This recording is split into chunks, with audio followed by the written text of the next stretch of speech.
以斯帖記第4章，末底改求以斯帖幫忙。末底改知道所發生嘅呢一切事，就撕裂衣服，披麻蒙灰，喺城中行走，痛哭哀號。佢到咗朝門前，就停住腳步，因為着麻衣嘅唔可以入朝門。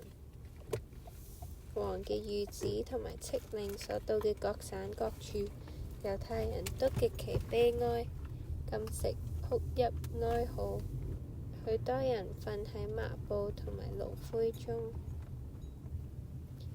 以斯帖皇后嘅宮女同太監嚟將呢件事話俾以斯帖知，佢非常憂愁，就送衣服俾末底改着，要佢除下身上嘅麻衣，佢卻不肯接受。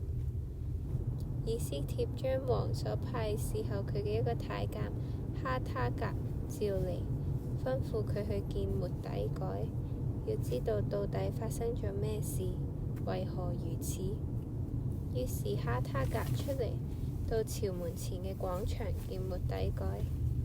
末底改將自己遭遇嘅一切，以及哈曼為滅絕猶太人答應捐入王庫嘅銀數，都話俾佢知。又將嗰個傳遍書珊要滅絕猶太人嘅諭旨抄本交俾哈他革，要佢俾以斯帖睇，並向佢說明，囑咐佢去進見王，向王懇求，為本族嘅人喺王面前請命。哈他革返嚟，將末底改嘅話俾以斯帖知。以斯帖吩咐哈他革去見末底改，話王所有嘅臣僕同各省嘅百姓都知道有一個定例，如果未奉召見，擅入內院見王嘅，無論男女，必被處死，除非王向佢伸出金杖，如果唔係，不得存活。但我冇被召入去見王，已經有30日啦。佢哋將以斯帖嘅話俾末底改知。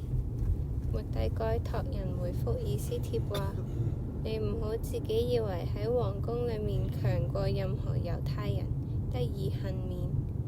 呢個時候你如果閉口不言，猶太人必從別處得到解脫，蒙拯救，但係你同你父家必致滅亡。焉知你得咗皇后嘅位份，唔係為現今嘅機會嗎？以斯帖吩咐人回覆末底改話：你當去召集書珊所有嘅猶太人，為我禁食3晝3夜，不吃不喝。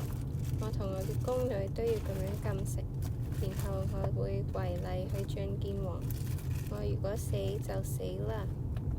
於是末底改照以斯帖一切所吩咐嘅去做。